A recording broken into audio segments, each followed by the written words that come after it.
We know that anti-Semitism has risen 300% since October 7th. People are trading in these fringe conspiracy theories and flirting with anti-Semitism because it's getting them clicks, and that's what's happening. And that's unacceptable. The Jewish people, though, have been targeted specifically throughout time.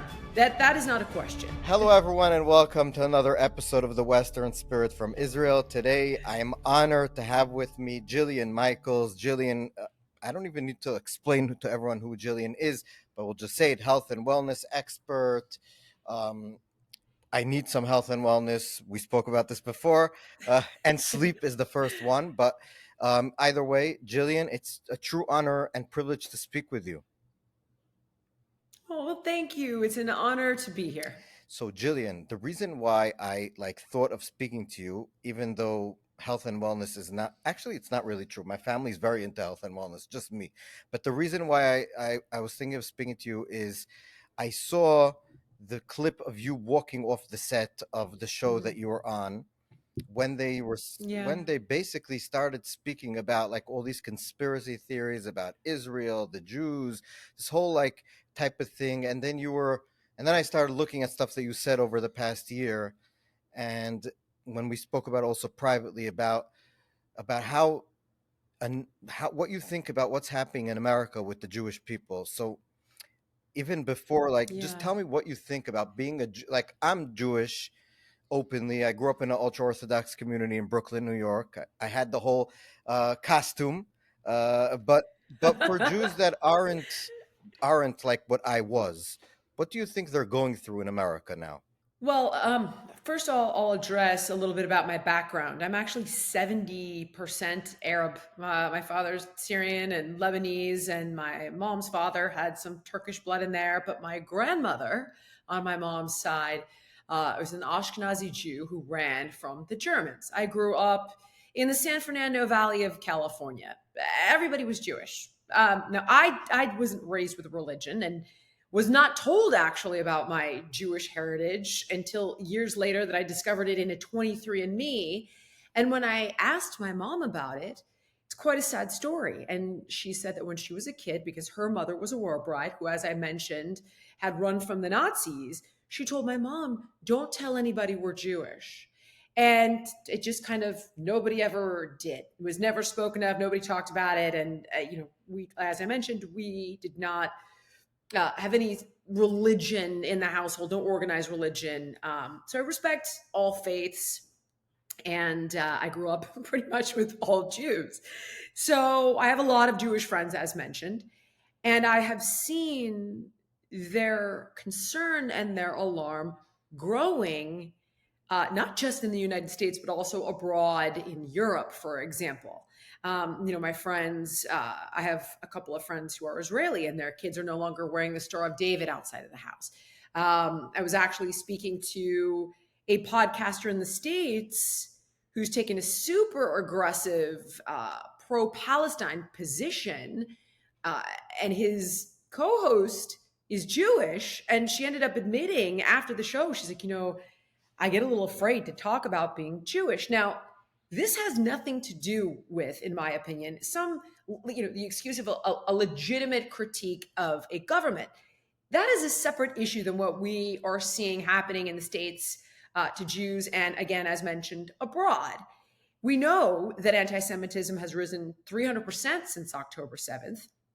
I obviously know the argument on one hand of this is because of Netanyahu. And it's like, yeah, you know what? Let's table that for a second. Let's say that it is. I'm going to give you the gimme because I'm not an expert in these matters at all. So I'm just going to hand that one over and say, okay, it hasn't helped from a public relations perspective. However, are you trying to suggest that the constant bashing of Jews to try and assign every tragedy over the last several decades, from the Iraq War, Afghanistan, 9/11, killing Kennedy now apparently was Mossad and Israel.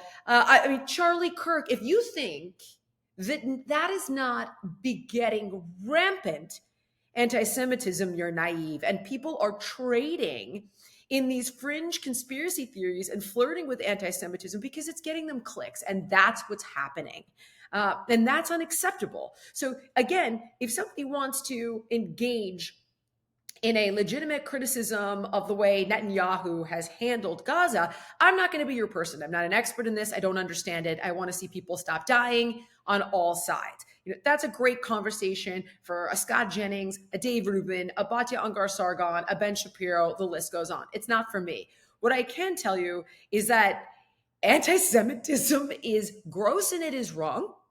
And it is happening in large part because it is exceptionally clickbait worthy.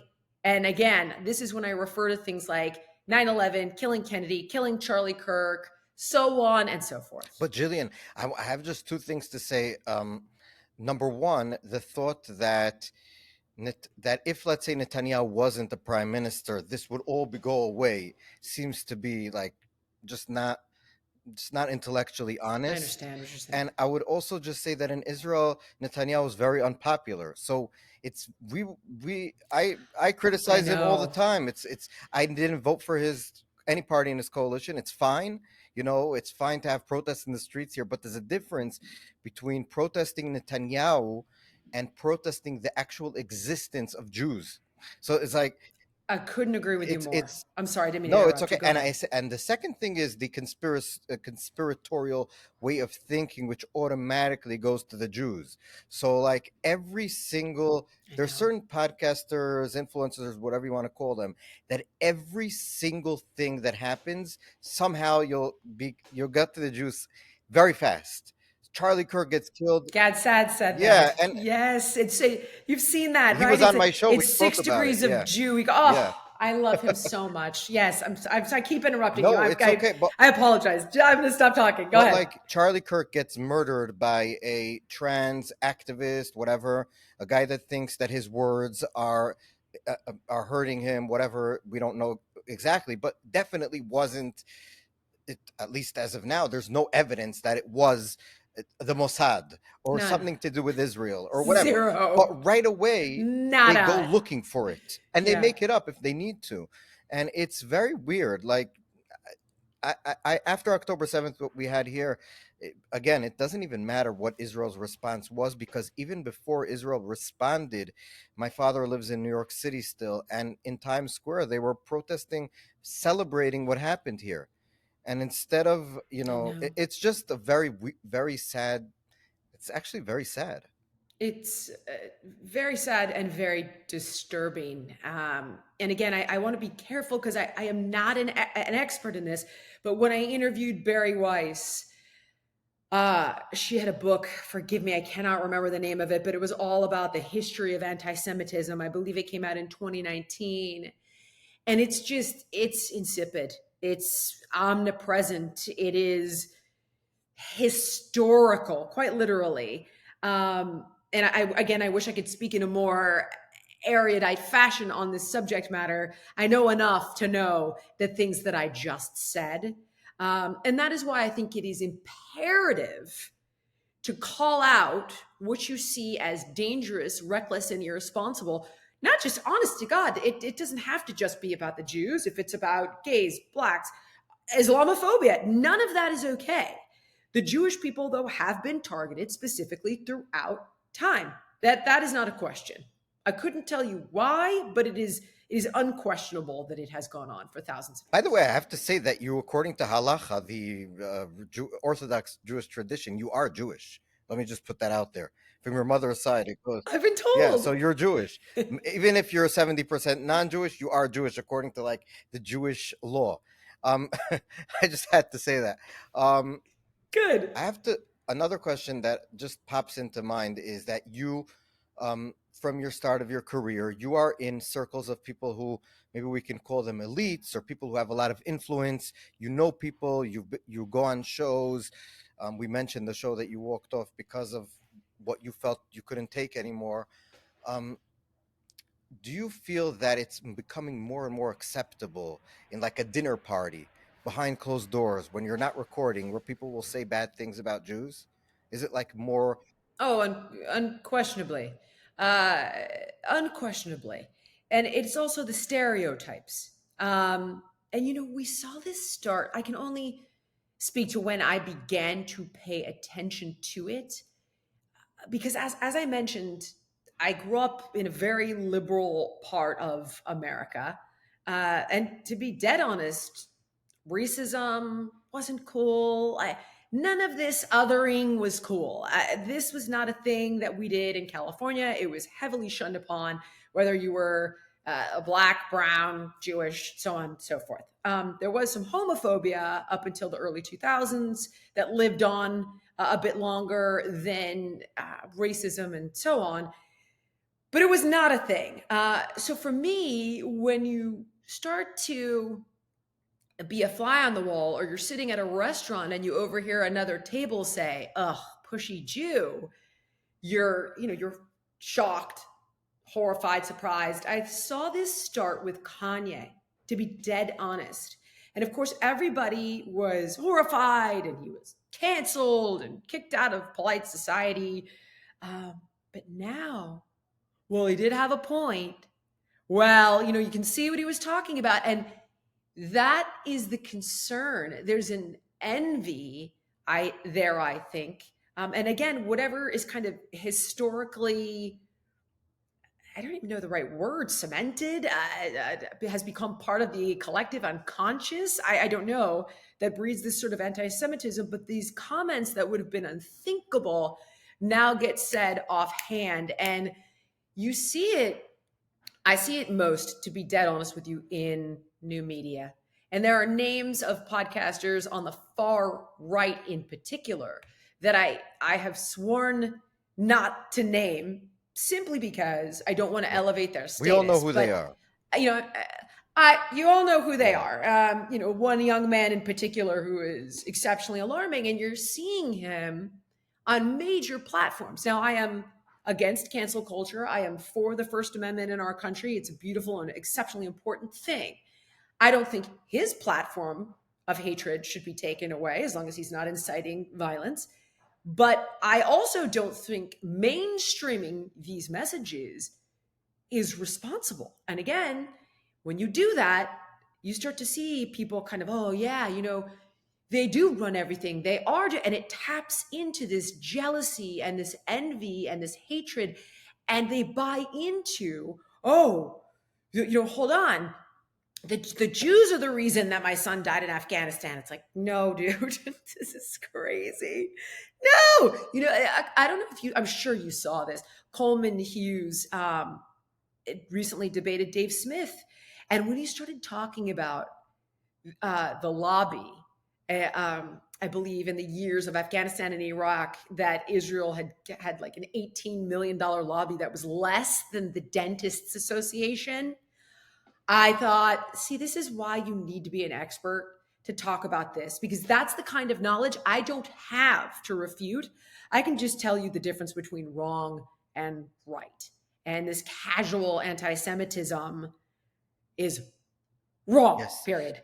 And Wrong. Jillian, one thing that I was not too long ago in New York, and we met students I was in like a delegation. We met Jewish students at Columbia University, and they're, it's weird because I don't want to feel sorry for people who are paying so much money to go to school when I like have three kids here and it's tough, and we had October 7th here and all that, but they are going through things that students shouldn't be going through. They're being blocked from going to classes and all this kind of stuff we've heard. And then I you know. realize that when I grew up in Brooklyn, when we spoke about anti Semitism, what it meant was usually in our brain some like skinhead in the middle of nowhere in the South or somewhere in like this hut with like a pickup truck, and he has no money and his teeth are all falling out and he has no influence at all. Just don't go next to him, but he's out there and we never met him. And other than that, I don't remember anything. And I was visibly Jewish. Now, these are the elite institutions, people who are on the more liberals. A lot of time, we spoke about the right influencers, but it's in Yes. colleges, university professors are teaching kids things that make them not like Jews. It's almost like when you were around in a liberal city in Beverly Hills or wherever you were, I Yeah. assume that when you were younger, no one was celebrating Jews Oh, heck dying. no. No, but this is not a liberal position. This is radical progressivism. Let's be very clear. And again, to draw from some of the information Barry Weiss bestowed upon me, there is an element of painting Jews with the most vile brush of a white imperialist. So they get doubled down on, oh, you're white and you run everything, so you're privileged and you're an imperialist. You're the ultimate evil. This is what I have been taught. You are the ultimate settler, the colonizer. And these kids, you know, they don't know any better. They don't have a broader understanding of history. And again, I wouldn't have either had I not gone to seek it out. And you sit with a Dave Rubin who's like, well, you realize there was no such thing as Palestine. And you're like, wait, what? This was Egypt's land, and then it was so and so's land, and it was that Arab country's land, and nobody was pissed about it then. They don't know this stuff. So when they're being told white people bad, colonizers bad, imperialism bad, the West is bad, let's everybody read Bin Laden's letter on TikTok. Oh my gosh. Oh my gosh. This is what they see. And you know what's interesting? If you could give me a brief sidebar for a moment, you have all the queers for Palestine. Now, listen, the Palestinian people, I have nothing but heartbreak. Hamas is disgusting and filthy and horrific. Having said that, okay, queers for Palestine. I don't really know what that means, but here's what I do know: that in certain parts, I believe it's of Minnesota, gays can't fly their flag anymore because it is against the community's religion. So you can't have a gay flag publicly. I should look up right now and fact check this for you where this is. But I In the thought, isn't that US? funny? Yeah. Hang on a second here. If you'll allow me to try to figure out what exactly where in I think it's Can I also, as you're talking and looking, I just want to, just one thing, that my aunt lives near NYU, and we were walking by, and there was like a kosher deli, and they were protesting outside the kosher deli. And when you're protesting for Palestine outside a kosher deli, then you're actually being anti Semitic, because the kosher deli has nothing to do with Israel except for the fact that it's Jewish. And that made me think that, well, I knew before, but that was really the first, I guess, it really hit home that they don't really like Jews. It has nothing to do with Palestine a lot of times. it's definitely an issue Yeah. because it's against um honestly it's against the Muslim Yeah. religion, and they don't want to see gay flag in public places, which, listen, I respect your religion completely, and I don't need to get married in your temple, your mosque, or your church. I would make a rights argument, which I have with people of all different faiths, but I just find it so funny that you're flying a Palestinian flag, but just so you know, I'm pretty sure you'd be killed if you flew that flag. Yeah. Uh, I It's mean, Douglas call Murray me says crazy, KFC, but chickens for KFC. it's interesting. Yeah. Very well said. Yes. Yep, very Um, well said. um, Jillian, also, what do you think about this? Like, one of the things that we saw in the last election in America, I think harps on to what we've been talking about, is that large portions of what was once considered the liberal left have gone like totally overboard on everything. So not just I on know. this thing, but it's like you pretty much have to accept the set of values now to be accepted on the mainstream left today. So like, and you can't go out of the uniformity, and if you do, you're like thrown overboard. So I'm just thinking now, Yeah. John Fetterman, the senator from Pennsylvania, and I'm not that great at American politics, but just looking in, they want to primary him in the Democratic Party Mm-hmm. because he's not for shutting down the government. And even though he's very popular in his state, but because they hate Trump so much and he's not going all the way, even though he votes 90+% of the time with his party, The they want to throw Democrats. him Yep. overboard. I know. The left is or has become since 2020, when I started paying attention. There are many that would argue it goes back a little further than that. The party of the purge is what I call them. And oddly, the right has been expanding their tent. And you'll see this. You'll see this in conversations that I will have with, or debates in some cases, with podcasters that are very far right, like Matt Walsh. We don't agree on, I would probably say 90% of things, but we can disagree amicably and we can look for common ground. Uh, on the left, conversely, they either refuse to engage, or they launch ad hominem attacks, or they just shout you down and seek to cancel. So again, I stress that this is not a liberal position. This is the antithesis of a liberal position. Um, and I think what's happening is you have guys like Chuck Schumer on the left who are getting their lunch eaten by the radicals like AOC and Mamdani and Ilhan Omar, the squad. And so they're terrified for their own relevance that they cave and they lean in to this kind of crazy. And what I like to point out on a regular basis is that the left was never the party for biological men and women's sports, for sex changes and chemical castration for kids who are gender dysphoric, for late term abortions on healthy babies, for wide open borders. Quite the opposite. In fact, Hillary bragged in 2012 that the border wall was her idea, and she had voted for such things in Senate. I just put out a podcast showing the position she took, Bill Clinton took, Obama took, and how they even worked hard to implement in 1996 a loophole that would take due process away from certain people who entered the United States illegally. And it had to do with them, being within 100 miles of a border or being in the country less than 2 years. I'm sorry, less than 14 days. Then Obama expanded. I mean, the hypocrisy is insane.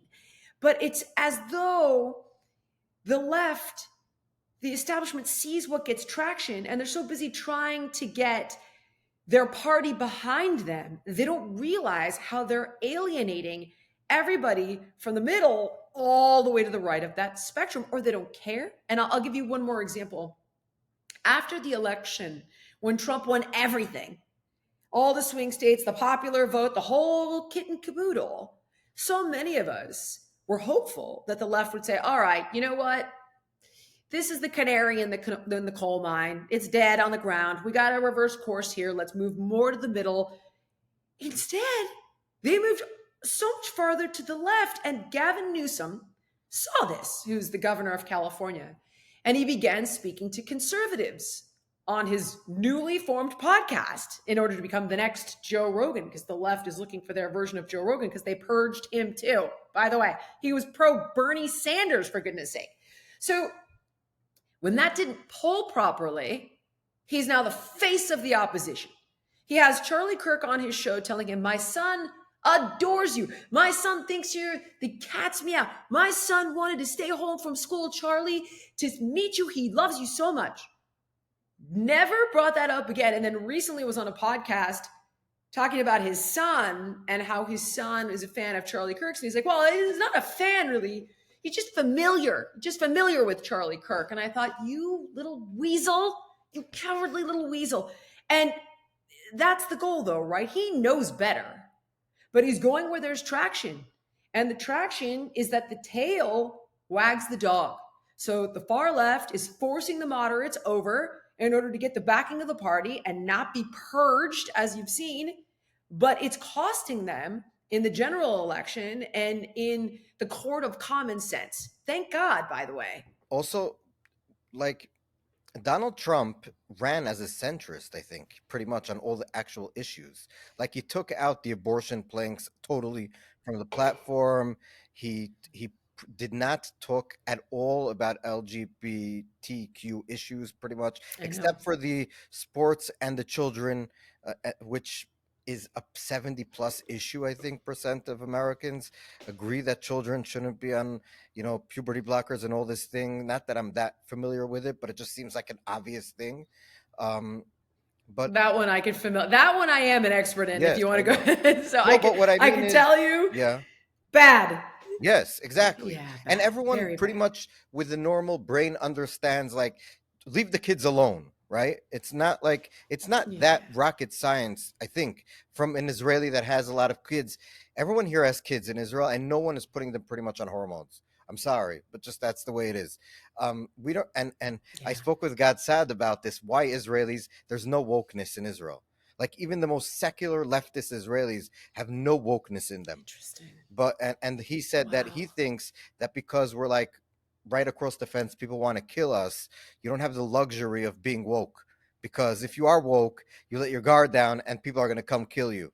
You don't have the time and the energy for all these luxury beliefs. So you have like a common sense about it. I don't know if it's good because it means that you don't have time to think and enjoy life also, but Yeah. um Well, you have real exactly. problems. There's that. Like I look at these college kids and you don't have real problems. So you have to find Exactly. something to be aggrieved about. And the reality is, if you're going to say you're upset because you've seen images from Gaza that are devastating, I completely get Yeah. it. But where is your outrage about? And we could go down the Yeah. list, right? Nigeria, South Sudan, this one, that one, this one, that one, all over the world. Where is your outrage? You take no umbrage with Sharia law in Iran?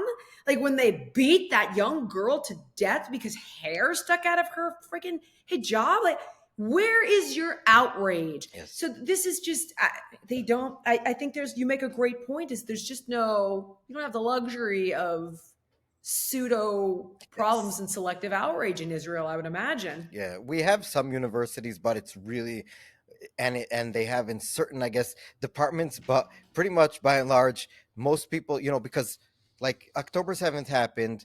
Before I lost most of my eyesight, I used to go to reserve duty, but all my friends were called up and they all went to the army, and the mother stayed with the kids at home by themselves. You don't have time when that happens to start, and this has been for 2 years plus now. You don't have time to like, Yeah. some of my friends lost limbs in the army. When you It's not a situation where you're like, maybe I'm a woman, maybe I'm a man. You don't have the. Oh, It's not like and with I don't mean to laugh. no, I but it's don't. But true. when you put it that way, it seems It absurd. is, and When and you, that's why I yeah, think a lot of the like enemies of the West, whether it's you mentioned Sharia law or other ideologies that are looking to get an in into the West, have an easier time because people aren't able to critically think. They're not able to even imagine serious problems hitting them. They're very spoiled in the West. You go you're paying 60, 70,000 a year to go to school. You have to be very spoiled, I think. yeah. Just my opinion. But yeah, I, I don't know if you agree. I don't. One last, I don't yeah. disagree. That's for sure. I don't disagree. And these kids just don't have the life experience or the perspective. And you're seeing it across the board. And then you see the old vie for relevance and give in to that kind Yes. of ignorance. And it's a shame. It's a shame. Jillian, one last question about like current events on a personal level. Since you started speaking out about all this stuff, have you lost Mm. friends because of this? Have people been annoyed at you? Like, how dare you bring this up? Like, I assume when you Gosh. walked off that set, people Yeah. there were angry at you, but and You know what's so funny about that issue is, that is one I have never wanted to touch. And here's the reason: I don't have the education to speak on it in erudite fashion. I gave you examples of what Barry Weiss would say, or what Gad Sad would say, or what Coleman Hughes would say, or what Dave Rubin would say, but I personally don't have a Rolodex of facts that you need to debate this. And it's complex. I have no credibility to discuss it. And I think botching it is very dangerous. So I will interview people and say, teach me about this. Help me understand. Help the audience understand. Let's have some perspective. But the problem is, I was forced into that conversation repeatedly on that show. And I had said, after I would say every single show, had to bash Israel. And every single week I'd say, okay, can we, let's there's other news. Like, you guys want to talk about that stuff? Talk about it. You all have your own platforms. Talk about it there. Like, let's, take that messaging over there. We don't have anybody on board here that can push back. There is no Coleman Hughes. There is no Batya Ungar Sargon. This is irresponsible. It's reckless. And it's an unfounded conspiracy theory. And we had just had Anna Kasparian launch into, a few weeks prior, a conspiracy theory about 9/11 and Israel. And I was like, okay, I could see the guest was alone. I'm like, all right, guys, let's move away from this. And I had warned against, or I had my personal feelings. I had said, I don't want to do this segment about Israel and Charlie Kirk. His pastor specifically asked us not to and said it's disrespectful, or not us personally, but all of media. It's like, this is gross. This particular narrative involving Israel, let us bury him. Stop. And you'd seen now Bill Ackman drop the receipts, and you'd seen Max Blumenthal in the gray zone get exposed as like working with Russia and Tehran. I mean, it's like, okay, and there's no evidence of this. We all agree to it. The only thing that can come from this, in my opinion, is breeding more anti-Semitism. And the argument was, no. Everyone's talking about it. It's like, oh, here we go. You guys want the clicks again. And I thought, all right, but you're all acknowledging that this isn't true. And it's gross the day after he died, but you feel obligated because everyone's talking about it. And I thought they were going to present all sides of the story. And when they started trying to make the case, hiding behind a but, and I'm talking actually about Lindy Lee and Amy Dangerfield. And it's like, no, we don't believe it. But, and you don't include all of the stuff that contradicts these false narratives. And to Kasparian's credit, Anna goes, yeah, there's nothing behind this. I don't think there's no evidence for it. But, and I'm like, I can't, dude. Take this narrative to the Young Turks. I don't want to be a part of this. And if you guys force me into this conversation, I'm going to leave the show, because I have asked repeatedly not to engage in reckless conspiracy theories involving Israel, and I've made it clear why I feel that way. I didn't even want to do that. And in refusing to be a part of it, I got more hate than I think I've ever gotten. And it was, you genocidal Zionist, you this, you that. And I thought, this is so funny. Like, I'm 70% Arab. I mean, like, I don't have a dog in this fight other than to, again, call out what's right and what's wrong. And this is wrong. This is wrong. It is wrong, period. There are fights that I feel compelled to take on where I am an expert and I can comfortably sit here and make a case. Generally, when there's a huge controversy involving me, I invite it. So, for example, if it's something on gender affirming care, I'm an expert in that category. If it's something on Kennedy or Maha, I'm an expert in that category. Or I can speak in a very educated fashion. I'm well versed. I can take a heck of a lot on in a debate.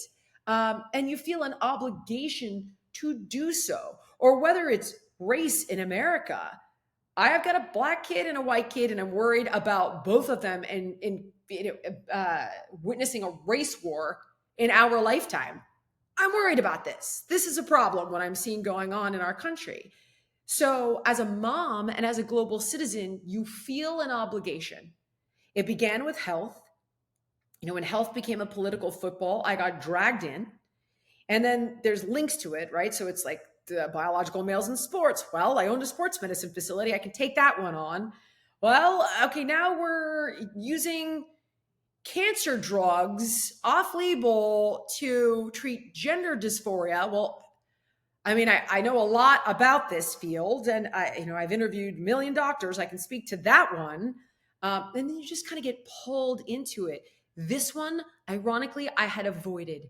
And the push for clicks, utilizing anti-Semitism to do so, is just insane. It's insane. And I want no part of it. Again, if somebody, and I've had many people on my podcast who will criticize the way Netanyahu and his party have handled Gaza. And I will sit there and listen.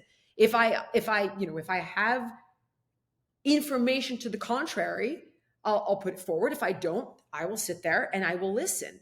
I understand that line of thinking, but it should be applied uniformly to all governments and all wars, and it is not unquestionable. Yes. And that is also wrong. So now I want to talk about you a little bit. Just a few things that I found pretty amazing is that, tell me if it's true. You grew up as an overweight kid. That's what I just read on a few places. And so, as someone who's overweight myself, give me some. How did someone like you come from where you were to being one of the most world famous health experts, of getting into shape, making people live healthy lives? How did you become where you are? Like, what was the journey? In short. And short, okay, I'm trying to be tight here. So I was an overweight kid. There is a multi-generational connection there. My father's also overweight. Food was one of the ways we bonded. I used food as a source of comfort, a source of control. My parents got divorced when I was 12, and I began to become more depressed and eat more. My mom had the foresight to get me into martial arts. And that's really what turned it around. It took years. It took years. Uh, Belonging to a supportive community, being educated on food and fitness. But most important, I began to appreciate that when you feel strong physically, you feel strong in every facet of your life. And I was able to harness those physical accomplishments in the karate studio to redefine my self image and what I thought I was capable of, who I thought I was. I fell into fitness training while training for my black belt when I was 17, because people would see me in the gym and they thought I was a fitness trainer. So my mom helped me get my first little certifications. I think I was delivering pizza and barbecue for like $5 an hour at the time. And I went to making $15 an hour. So it was quite a windfall for me. Uh, and I really didn't appreciate what I had until years later when I segued out of fitness for a period of time and worked in the entertainment industry. Was never more miserable, never made less money, went back into fitness, opened up a sports medicine facility, and then the rest is kind of history. But it was a very organic and inherent journey, very serendipitous. And I think the universe just sort of puts you where you're meant to be. And it How did with me. how did you have the, this is just a question from like, how do you have the courage? It is like the, sometimes it's crazy, like to jump in and do your own thing, to put, open a facility, to like, to be an entrepreneur is something that you have to be a certain type of person to do. Like, for me, I need, just in general, to be employed, because I'm too scared to do my own thing totally independently. Maybe one day I will, but as of now, it's just too worrisome. Like, what will I do? How will I make sure that I'll have ends to, you know what I Understand. mean? Like, how did you decide I that's do. it? I'm gonna do it, and whatever happens, happens. I didn't. It was a very gradual process. And let me be clear, there's always the stretching of the emotional fabric, right? And what I mean by that is what you're afraid of. You move into that fear just a little bit in what I call the learning zone. So if you're crawling, the learning zone is getting up onto your feet. If you're standing, the learning zone is taking those first few steps. You got to work in the learning zone so you can mitigate failures, learn from mistakes, and not take too hard of a hit along the way. So with that said, I got forced out of the entertainment industry. I wouldn't have left it. It was a political showdown between two really big agents that I got caught in the middle of. So the universe forced me out of that field. And what did I know how to do? I knew how to train people who, I had a friend at a sports medicine facility who hired me. So now I'm over there. I'm back to doing what I love. So I kind of got forced into that. And it was humiliating. I was a motion picture packaging agent in Hollywood, and now I'm a trainer putting towels on people again. I'm 3 years back in time. And I was miserable until all of a sudden I wasn't. And I'm waking up in the morning, happy to go to work, happy to work with people. And I realized this is what I'm meant to do. So I learned the entire business while working at that sports medicine facility. And I realized, okay, I know the business, I've built the clientele, I know they'll go with me. And I had angel investors who were clients that said, you should do this. We're going to help you. So there was some built-in comfort. You see what I mean? It wasn't like I have nothing and now I'm going for gold. I had a client base already. I had a really strong understanding of what it took to run that kind of business. There was some cushioning there. No, having said that, right? I'll never forget that we were building out our first place. I had a business partner at the time who was in the same position as me. And we maxed out our credit cards, we'd taken loans, we borrowed money from clients. And I knew the minute that build out on the lease was done, that was it. It was do or die time. And I felt like I kept trying to stall it. And I remember thinking like a black hole, right? Like you get stuck on the event horizon and you're just circling it. And I was like, at one point, Jill, you're going to have to jump into this and just run with it. You're going to have to do it. You're going to have to pay rent and pay insurance and pay employees. And I was terrified. But, the day came, the doors opened, and you rise to the occasion and you give yourself some parameters as discussed so that it is a learning zone step, not something so monumental that it feels like eating an elephant. It's focusing on that one bite at a time piece. The one bite at a time is the key. And when did you realize that you were now something more than just that one center? Like, when was the point where you just jumped and you realized, oh my God, like everyone knows who I am. Like, I am Jillian Michaels of today. Like, when was from owning that one place, which was successful and was going well, to being like, I'm in Israel and I know about Jillian Michaels? Does that make sense? It sure does. Yeah. That would be probably after the first episode of a reality show that I had worked on when I was 30 came out called The Biggest Yes, Loser. we had that in And at the Israel too. time there was okay. So at the time there was something called message boards. Now there was no, Facebook where you go to just hate on everybody. At least I don't believe there was at the time. So people were going to message boards to hate on everybody. And there was, I think, an NBC message board for the show. And I remember looking at it and thinking like, oh no, I think I'm going to be famous. And that was super weird. And you could tell because all these strangers were commenting like, you're doing great, keep going, you suck, you're a monster. And I was like, what have I done? At the time I had thought it would be this opportunity to brand my fitness facility and to franchise it over time, because I had been modeling it after things like curves in America that you could franchise out, like a spin gym, or pick the franchise fitness trend of your choice right now. Barry's Boot Camp in the United States, things like that. I thought that's what I was going on there to do.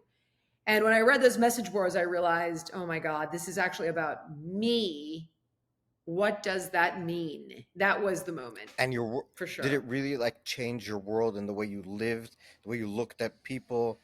That like when someone becomes famous, do you look at people differently? Like maybe they want favors from you or something? Or like I met Bill Ackman a few weeks ago. I interviewed him for the paper, and I was thinking, I didn't ask him about it, but I was like thinking, he in a way, people like him probably assume that everyone that's coming to say hi to him wants something. You know what I mean? Like, is that something that you felt, or I'm not, like maybe I'm totally off base? No, what's interesting is that the people that hate you only have the guts to do it behind a keyboard. So you don't experience that in everyday life. I'm waiting for the day, that someone says it to my face, and I'm sure it's coming because people are becoming far more bold and far more violent and vitriolic. But generally, the people that come up to me in the street are the ones that just express some sort of lovely sentiment. And I'm so shocked because you're so inundated and bombarded with hatred all the time. You're a racist, you're a Zionist, you're a white supremacist, any pejorative people can come up with, I've been hit with, outside of rapist, because I think the the fundamentals of that pretty difficult. It's tough to call me a rapist. I don't know how that would work really. But with that said, when people do come up to you, maybe they want a picture, who knows? But generally, it's an expression of appreciation. And I'll be honest, it's welcome more than ever right now. It is very encouraging. Of course, with people in your life that you may know or have known for a while, there is an inherent dynamic change and there's a learning curve. There is, there are a few people that don't stick around. And I think that's typical with any evolution. Uh, I see a lot of people go through it, whether they're public facing or not. Um, again, the real hatred is all kind of the online crazy. But my experience with actual human beings has really only been generally lovely. Yes, and people online, by the way, just as a general rule, allow themselves to say things they would never ever say in real life, which is why it's I sometimes know. so destructive to like, but also you should know, whoever's watching, that don't take it so seriously because they would never say that to your face. Most of them. Those who would are like Most of psychopaths. them. But I want to just Yeah. say your app is, I just read, like the most famous app, most used app for fitness in the world, right? Pretty much. How did you I decide? don't know if it's in the world, but it's. I mean, it's like I think Nike has an app. There are a lot of But big like, fitness apps, it's but amazing. it is we are successful with the app, which we're I say we because again I have a business partner and a company of people who make the show run. Thank goodness. So we're fortunate, and that is always my core competency. And I'm lucky enough to fall back on it always, because contrary to popular belief, being outspoken with opinions costs a lot of money. Unless unless you're Megyn Kelly, you have so many views that you're getting paid a lot of money, which she is well deserving of. But most people don't have 5 million, followers, subscribers, and hundreds of millions of people watching every single clip. So the point I'm trying to get at is that I don't know where the money is and expressing your opinion. When you talk to Batya Ungar Sargon, she'll tell you her car is 10 years old. Like there's a reason she's a populist. So I think a very long way around where I was, I think, trying to get with this thought initially. Forgive me. You're thankful Uh, for the success of long, the app. I'm thankful for the success of the app, exactly, because it allows me to take these risks in other That's so areas. cool. It's so you're like the Michael Jordan Republicans buy sneakers too. You're like, you don't have to like me, but you're gonna use my app, so don't worry. Like, no, I hope yeah, so. I don't think so, but enough people thank do, God, and I'm because grateful you for that. deserve it. And I want to say that Oh, it's thank so you. amazing talking to you. It's fun, and I enjoy talking to you. So first of all, thank you for doing this. Oh, You didn't thank you. have to, and it was so nice of you to answer and do it. And secondly, um, now that we have the ceasefire, you can come to Israel. We invite you for Shabbat dinner. We have a very, my wife is Iraqi and Persian, so the food's good. And I'm overweight, so you can understand why. And the kids will make you crazy. So either way, invited if you come, and we'd love for you to come. So thank you so much for being with me. And I really do appreciate your speaking out. It's very uncomfortable, I think, in a lot of these situations, and you need a sort of moral backbone that not a lot of people have. So it shows who you are, and that's, you should be proud of yourself. I think, just from here, from me to you. Oh, well, thank you. That actually means everything. I really appreciate it. I have been to Israel, but not in quite some time, and I absolutely loved it, to be dead honest. Of course, the Dead Sea, Masada, and Jerusalem was incredible. I'm not religious. It was so unbelievably amazing. Uh, and I was in Tel Aviv as well. So it is absolutely time for another visit. I'm sure they'll accuse me of being paid to go, but I don't even know APEC. I get APEC and OPEC OPEC are the confused. Arabs. Thank you. Okay, what's the name of the Israel? APAC, People are gonna be like, "Oh, APAC. sure, you don't know APEC." Okay, I don't even pay. attention to it. That's how little I want to be talking about that subject matter. Anyway, I would love to go and have Shabbat dinner with you and So your we family. will It'd be be in an absolute touch pleasure. outside of this. But either way, thank you for Okay. being with me. I appreciate it, and we'll be in touch. Thank you. I appreciate you.